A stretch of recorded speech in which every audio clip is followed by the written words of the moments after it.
Imagine estar no exuberante jardim do Éden, com o sol filtrando-se pelas folhas, quando de repente uma profecia arrepiante ecoa no tempo.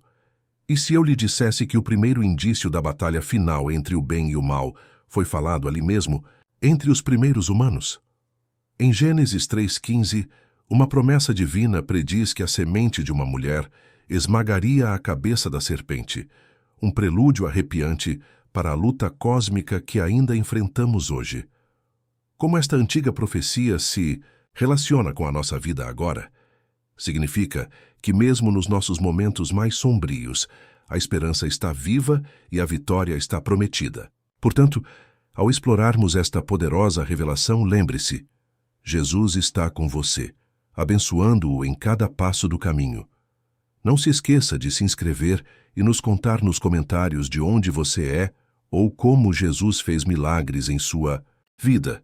Que Ele o abençoe abundantemente. No coração da história primordial da criação encontrada no Gênesis, encontramos um enigma profundo que reverbera pelos corredores da história.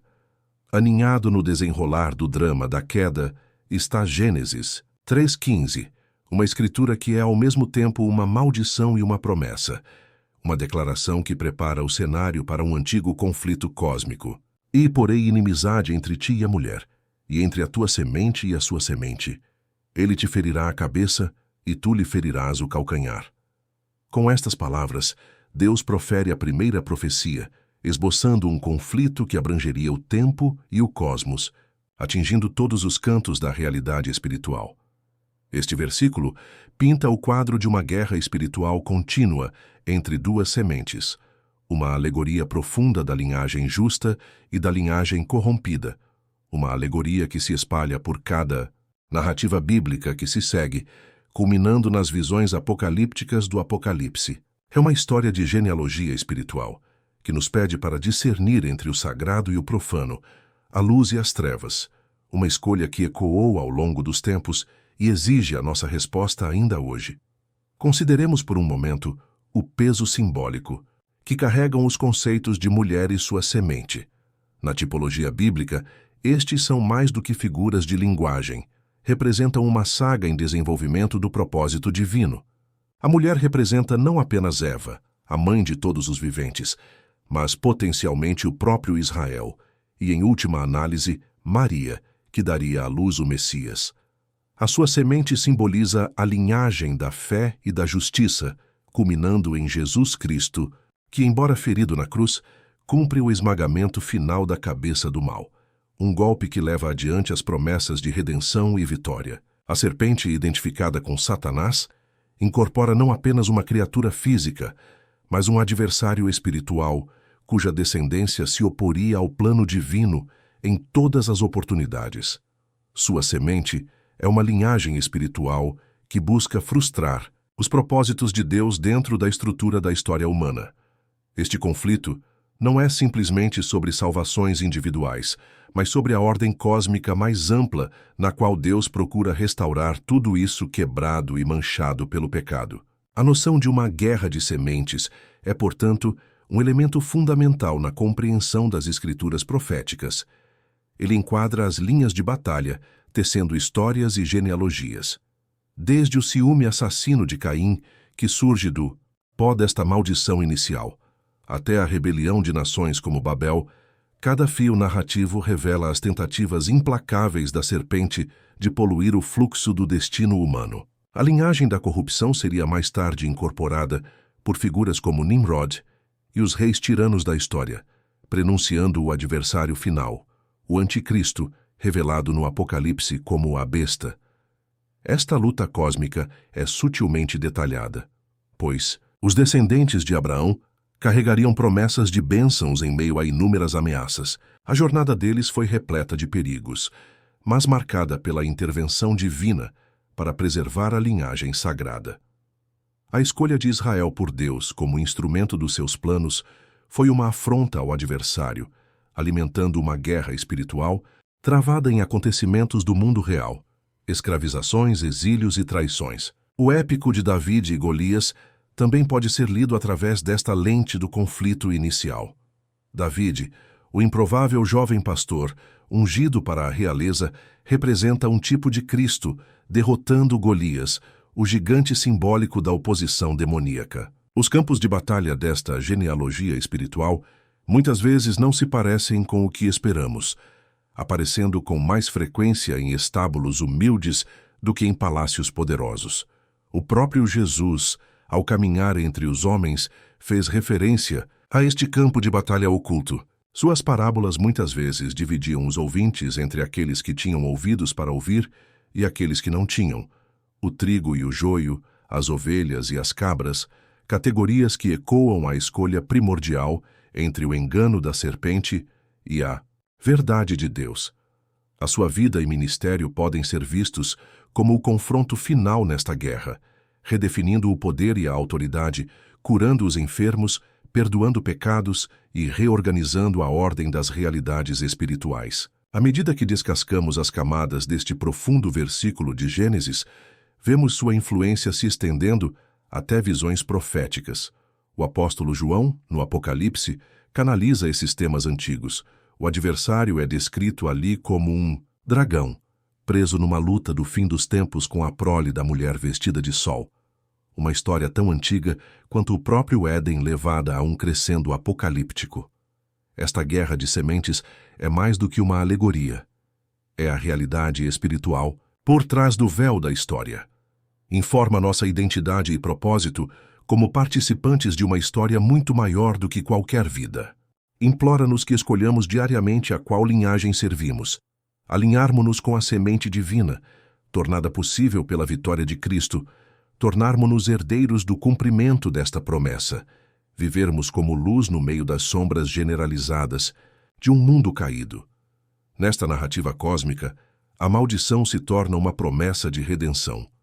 Uma semente não é apenas um começo, é um desdobramento perpétuo, um catalisador para o plano redentor de Deus, imparável e inflexível, que atravessa o tempo para oferecer esperança a todos os corações. E assim, a misteriosa declaração de Deus no Éden torna-se o manifesto da profecia, um farol que ilumina o caminho através das trevas dos tempos para a glória resplandecente da restauração final. No sombrio rescaldo da profecia de Gênesis 3:15, a história se desenrola com o destino de Caim e Abel, um momento memorável anunciando o conflito de todos os tempos. Como primeiros filhos de Adão e Eva, Caim e Abel tornaram-se mais do que meros irmãos. Eles incorporam as sementes opostas nascidas de um ato singular de desafio no Éden.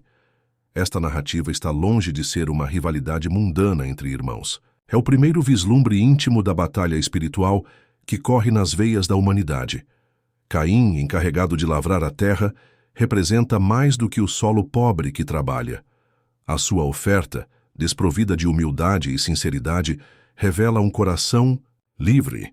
A narrativa de sua vida torna-se um conto de advertência, ecoando o fascínio da serpente. Abel, o pastor, apresenta a sua oferta com o coração aberto, incorporando fidelidade e justiça, as próprias características da semente destinada a esmagar a cabeça da serpente. A rejeição divina desperta um ressentimento em Caim, um prenúncio da inclinação da humanidade para o ciúme, a violência e a rebelião. Seu ato letal contra seu irmão significa não apenas assassinato, mas a primeira manifestação tangível da linhagem amaldiçoada, a semente da serpente que cria raízes. Banido para vagar, a existência de Caim é marcada com um selo divino, não como um gesto de graça, mas como uma declaração severa de julgamento. Através da linhagem de Caim, um fio de corrupção espiritual é tecido, criando uma genealogia que ressoa através do tempo. Esta linhagem gera construtores de cidades e artesãos, homens como Lameque que, em Gênesis 4:23-24, se orgulha de tirar a vida impunemente, um precursor de sociedades que prosperam com base no distanciamento moral e na violência. À medida que a humanidade se espalha, também aumenta a influência manchada pelo pecado dos descendentes de Caim. Eles lançam as bases para o que se tornará a Babilônia sob Nimrod, uma figura histórica e simbólica que afasta os corações de Deus. Nimrod, em Gênesis 10, é descrito como um poderoso caçador diante do Senhor, não de caça, mas possivelmente de homens, significando domínio e rebelião. O seu reino simboliza o ápice do desafio, uma herança decisiva do legado de Caim. A propagação incessante desta linhagem malévola torna-se evidente à medida que se estende no tempo para se manifestar nas representações bestiais do Apocalipse. Apocalipse 13 revela o ponto culminante desta linhagem amaldiçoada, a besta, uma entidade que incorpora a astúcia e a malícia da serpente, constituindo a antítese da criação de Deus. Nesta figura final, ressurgem ecos da ambição e do desafio de Nimrod, revestidos de uma armadura apocalíptica. No entanto, ao contrário dos seguidores anteriores, esta besta não é apenas um homem, mas uma arma aperfeiçoada do adversário, preparada para a guerra contra o divino. Através destas veias genealógicas, a serpente se move, sempre procurando enredar os fiéis com meias-verdades e seduções. O legado espiritual de Caim serve, portanto, como um estudo sombrio em contraste, preparando o cenário para a luta final entre essas linhagens, conforme predito no Apocalipse. Aqui, a descendência da serpente, desenvolvida a partir de pessoas como Caim, Lameque e Nimrod, está preparada para um confronto final contra o Cordeiro. À medida que a profecia atinge o seu clímax nestes tempos finais, as tensões enraizadas em Caim e Abel, alimentadas através da ascensão da Babilônia e do reinado de Nimrod, tornam-se palpáveis. A intrincada tapeçaria dessas linhagens se entrelaça nas Escrituras, ressaltando o dualismo absoluto entre aqueles que escolhem o caminho da retidão e aqueles que coagem em direção às trevas. A própria essência da escolha fundamental de Caim, nutrir a inveja, a violência e a rebelião, ecoa através do tempo, colidindo de frente com o confronto climático do Apocalipse. Esta não é apenas uma história antiga, é uma batalha, perpétua dentro do âmago da humanidade, revelando a urgência de despertar e discernir onde reside a verdadeira lealdade. A humanidade está à beira de um precipício, instada a escolher: alinhar-se com o caminho fiel de Abel ou sucumbir ao caminho sedutor da besta. À medida que este capítulo do destino se aproxima da sua conclusão inevitável, cada alma torna-se um campo de batalha, determinando o vencedor final no conflito cósmico que começou há muito tempo num jardim. O capítulo 3 nos leva a um quadro etéreo, onde convergem as páginas de Gênesis e Apocalipse, acendendo um conflito antigo que sussurra em nossa era moderna. Ao observarmos esse retrato deslumbrante, Apocalipse 12 se desenrola diante de nós, uma mulher vestida de sol, posicionada sobre a lua escarlate. Esta figura celestial reflete a profecia originalmente acesa em Gênesis 3:15. Uma mulher em guerra, uma criança com um destino e uma serpente implacável em sua perseguição. Aqui reside uma tapeçaria extraordinária, onde a Gênese bíblica e a revelação apocalíptica se entrelaçam. Uma cisígia de desígnio divino e ambição demoníaca. A mulher permanece como uma bandeira viva, encapsulando tanto a essência espiritual de Israel, como o remanescente preservado através de provações de fogo. Reflita comigo sobre os ecos de Sara e Hagar, do luto de Raquel em Ramá e de Sião, ininterrupta, esperando com esperança expectante em meio às suas tribulações. Sua história é escrita com dor e promessa, a própria estrutura da linhagem espiritual da humanidade, dividida entre bênçãos e maldições. Dentro dela está a semente duradoura, o próprio Cristo e, além dele, aqueles que habitam nele pela fé, formando o corpo espiritual. A criança, figura singular e corpo coletivo, encontra realização em Jesus, Deus encarnado, nascido no cadinho da história humana. Sua vida foi a ponta de lança contra séculos de escuridão. Sua vinda foi anunciada pelas hostes celestiais. No entanto, esta criança também reflete a sua igreja, aqueles que nasceram através do ventre da fé, deixando um servo para governar com um cetro de ferro, um símbolo de justiça e autoridade supremas, um cetro que passa para cada crente disposto a resistir até o fim. No entanto, pairando com intenção malévola neste drama celestial está o dragão, vermelho como as chamas da perdição, coroado ferozmente com poder malévolo. Este dragão é mais do que os míticos rastejadores de barriga ou a fantasia, criativa da pincelada de um artista. É Satanás, a antiga serpente das sombras do Éden, pronta para devorar a dignidade e a lei. Apocalipse 12 empresta dimensões apocalípticas ao que começou em Gênesis como um engano sussurrado.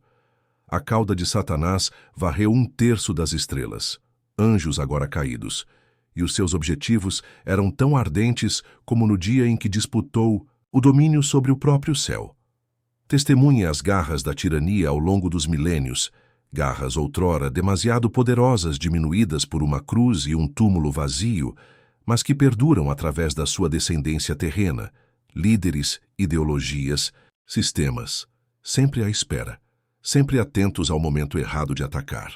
Nesta história, há um duelo cósmico, uma inimizade duradoura que se estende por milênios, a semente da mulher contra a semente da serpente. Com cada filho e filha do reino, nascidos em justa liberdade, Satanás procura a mancha da inocência, a destruição de cada sussurro de esperança.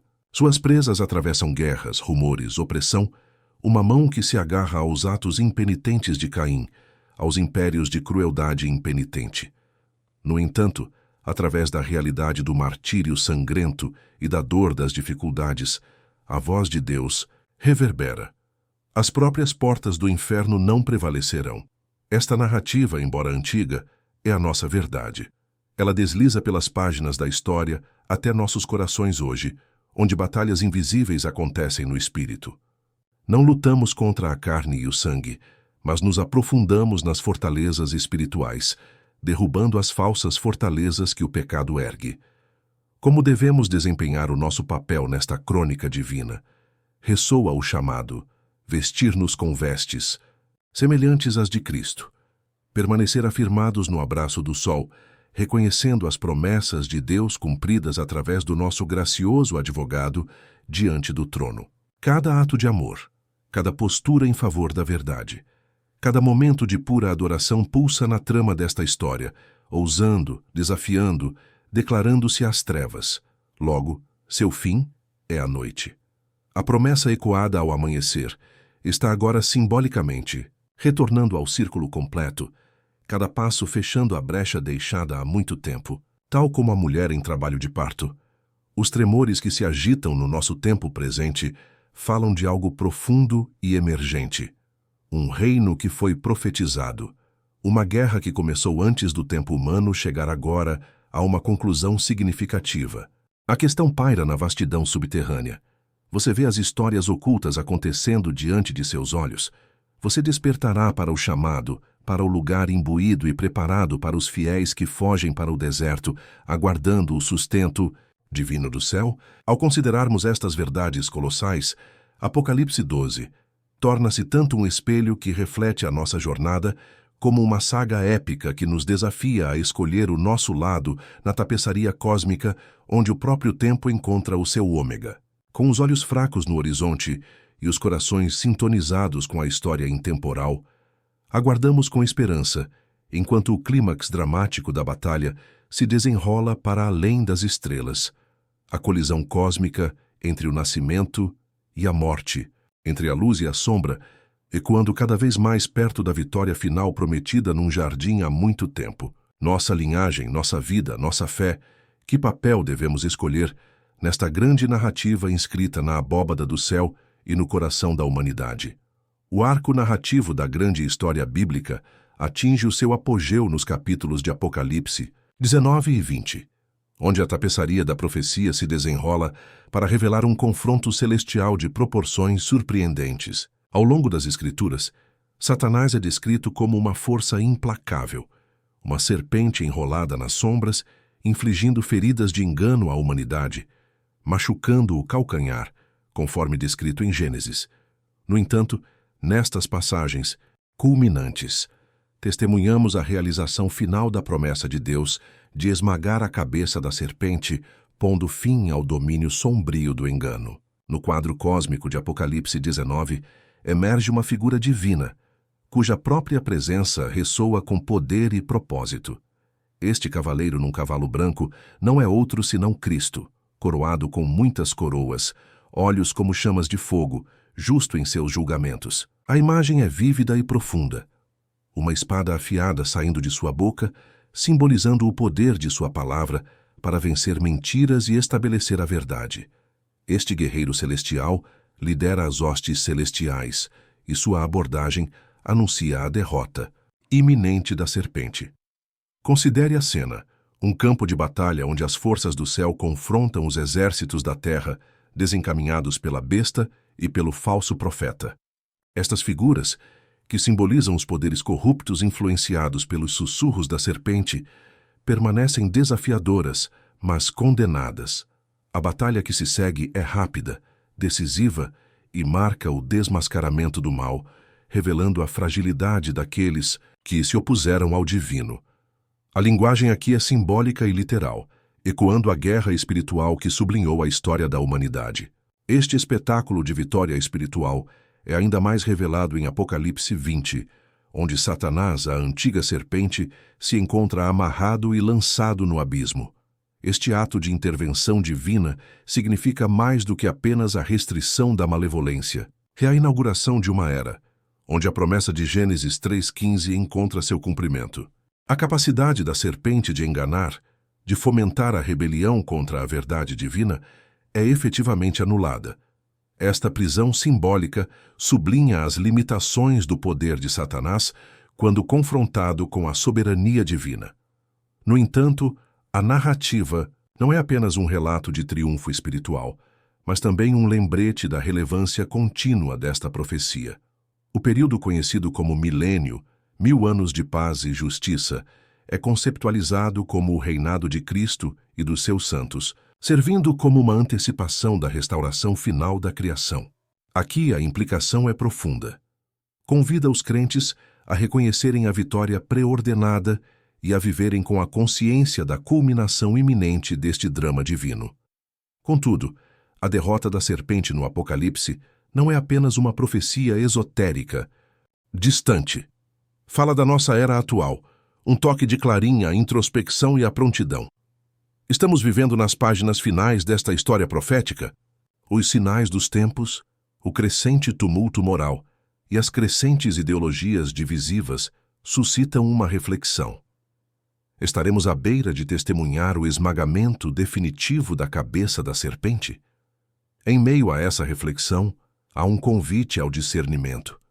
As táticas serpentinas de engano são sempre evidentes no mundo de hoje, exortando os crentes a se protegerem contra a sedução da falsidade e a abraçarem a clareza da verdade divina. A manifestação moderna de machucar o calcanhar é vista nas distorções sutis e insidiosas da verdade, na erosão dos valores espirituais e na dúvida generalizada que mancha a fé.